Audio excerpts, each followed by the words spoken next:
बिस्मिल्लाहिर्रहमानिर्रहीम। प्यारे दोस्तों, अस्सलाम वालेकुम। नॉवल कालिज कलियां और भंवरे की अगली किस्त शुरू करते हैं। कारीन, जैसा कि आप जानते हैं, ये नॉवल लाहौर के उस दौर का है जब पाकिस्तान में मोबाइल फ़ोन सर्विस मौजूद नहीं थी। कारीन की सहूलत के लिए अब इस तहरीर को यूट्यूब की शक्ल में भी पेश किया जाता है। उम्मीद है कमजोरियों के बावजूद आपको पसंद आएगा। हंजला ने उसकी तरफ प्यार से देखते हुए कहा, तुम अपनी जुबान से मीठी मीठी बातें करना शुरू करो, मेरे कानों में रस घोलो, ये तुम्हारी बातें सुनने के लिए बेताब हैं। वो दोनों काफी देर तक प्यार भरे अंदाज में आंखों में आंखें डाले एक दूसरे में खोए रहे। निगत भी उसकी नीली आंखों में खो गई। इस सकूत को निगत ने तोड़ा और कहा, काश वक्त ठहर जाए, मेरे दिल को सुकून मिल रहा है। मैं कितनी खुशकिस्मत हूँ कि तुम्हारे करीब हूँ, तुम बहुत प्यारे हो। मैंने एक कहानी में पढ़ा कि मोहब्बत का देवता होता है। मुझे ऐसा लगता है मैंने मोहब्बत के देवता को पा लिया है। मैं आज बहुत खुश हूँ। हंजला प्यार भरे अंदाज में उसकी तरफ देखता रहा। उसका दिल भी बहुत कुछ कहने के लिए बेताब था, मगर निगत की बातें उसके दिल के तार छेड़ रही थी और उसका दिल बाग बाग होने लगा। वो बोला, निगत, तुम बातें करती और मुझे बहलाती जाओ। वाकई ये बहुत कीमती वक्त है, बहुत अच्छा लग रहा है। मैं सोचता हूँ हम पहले क्यों नहीं मिले। मैं इतने साल बंजर जमीन की तरह मीठे बोलों की बारिश को तरसता रहा। चलो, देर आए दुरुस्त आए, तुम मिल तो गई। इसकी बात पर निगत ने जज्बात को मजीद हवा मिली। वो बहुत खुश थी कि कालिद की चंद लड़कियां जिस पर मरती हैं वो इसकी तन्हाई का साथी है। वो बोली, हंजला, आप बहुत खूबसूरत हैं। कॉलेज की कई एक लड़कियां आपसे मोहब्बत और दोस्ती की ख्वाहां हैं, जिनको मैं जानती हूँ, और कई एक तो ऐसी होंगी जिनको मैं जानती भी नहीं हूँ। मैं एक कबूल सूरत लड़की हूँ, आपके साथ जचती नहीं, मुझे छोड़ोगे तो नहीं। ये कहकर वो उसकी आंखों में झांकने लगी।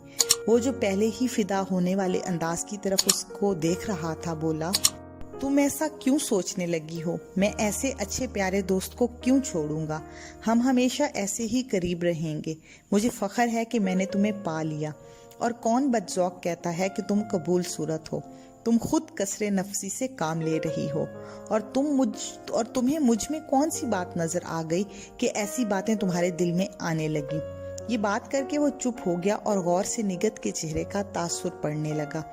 इसकी बात से वो खुश हो गई। निगत ने फरते जज्बात से हंजला का हाथ अपने दोनों हाथों में ले लिया। उसकी जिंदगी में ये पहला वाकया था कि किसी लड़की ने उसको यूं करीब से छुआ। यकायक उसका जिस्म सुन हो गया। उसने किसी और चीज को महसूस नहीं किया, बल्कि सिर्फ निगत के साथ का लम्स उसे बरकी रो की तरह लगा। वो परेशान सा हुआ। उसके चेहरे पर कई रंग आए और चले गए। निगत उसकी ये हालत देखकर बोली, आप तो ऐसे परेशान नजर आ रहे हैं जैसे मैं कोई गैर हूँ। मैं तुम्हारी अपनी हूँ। मुझे ऐसा लग रहा है जैसे मैंने मंजिल पा ली है। तुम्हारे मजबूत खूबसूरत प्यारे हाथ हैं, अगर कहो तो मैं इनको चूम लूं। ये कहकर निगत ने उसके दाएं हाथ की हथेली पर होंठ रख लिए। वो गूं कैफियत में था। हंजला ने जिंदगी में इस चीज का तस्वुर तो किया था, मगर हकीकत में इस माहौल में नर्वस हो गया। उसके जहन में आंधियां चलने लगी। जाहिरी तौर पर वो एक बुत बना हुआ था। निगत इस बात को वाज़ेह तौर पर समझ रही थी। वो खुश थी कि इसे एक खूबसूरत लड़का मिला है जो अभी तक पाक साफ है। वो बेपनाह खुशी के लहजे में बोली, हंजला, आप बहुत प्यारे हैं। मैं आपको बहुत प्यार करूंगी, इतना प्यार दूंगी कि आप दुनिया भूल जाएंगे। प्लीज मुझे प्यार देना, मुझे छोड़ना नहीं।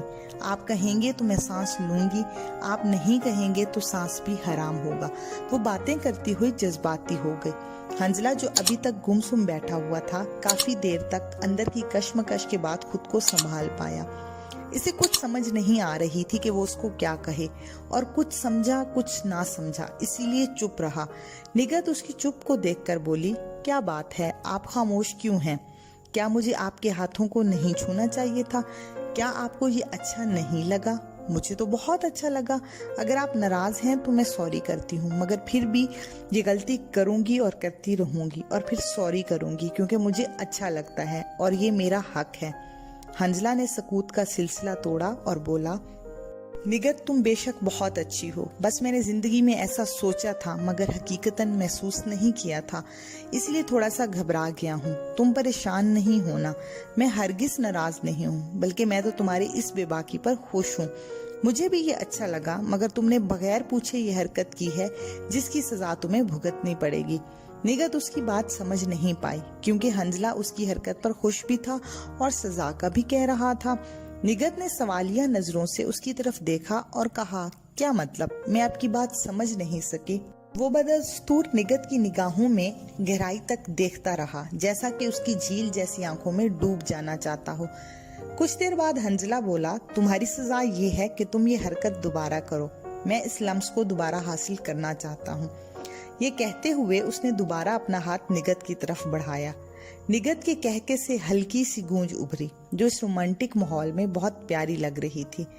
निगत पर उस वक्त जवानी का सुरूर छाया हुआ था।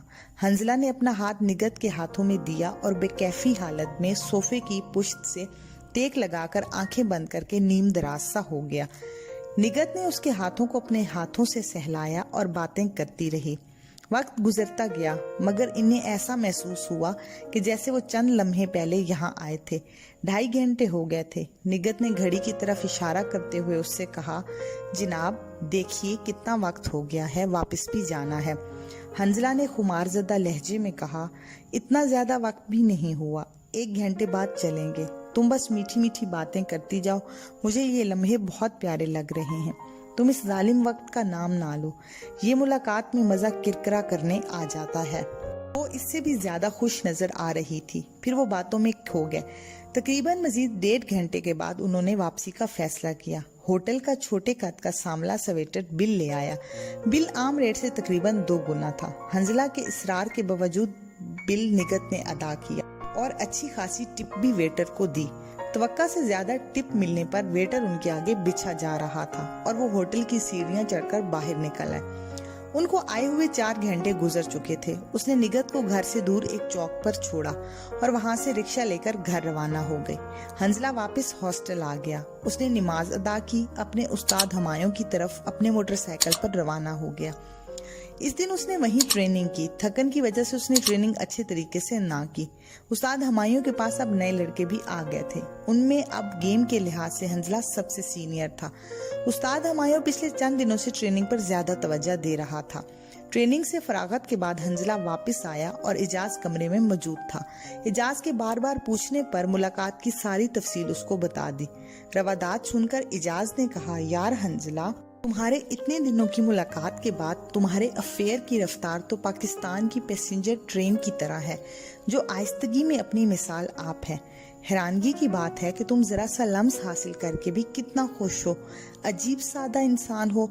लम्स तो क्या, हर चीज हासिल करो, उसके तमाम जज्बात वसूल करो, जिंदगी एंजॉय करो। यही तो खूबसूरती है इन अफेयर्स की। अगर इसी सुस्त रवि से तुम चलते रहे तो सारी जिंदगी यहीं अटके रहोगे मेरे दोस्त। आजकल हर शोबे में तेजी है, लिहाजा अफेयर में भी तेजी होनी चाहिए। तुम पुरानी दुनिया से निकलो, नई दुनिया के साथ चलो। हंजला की समझ में इसकी बातें आ गई, मगर उसने ना समझने के अंदाज में सिर्फ मुस्कुराकर उसकी बात का जवाब दिया।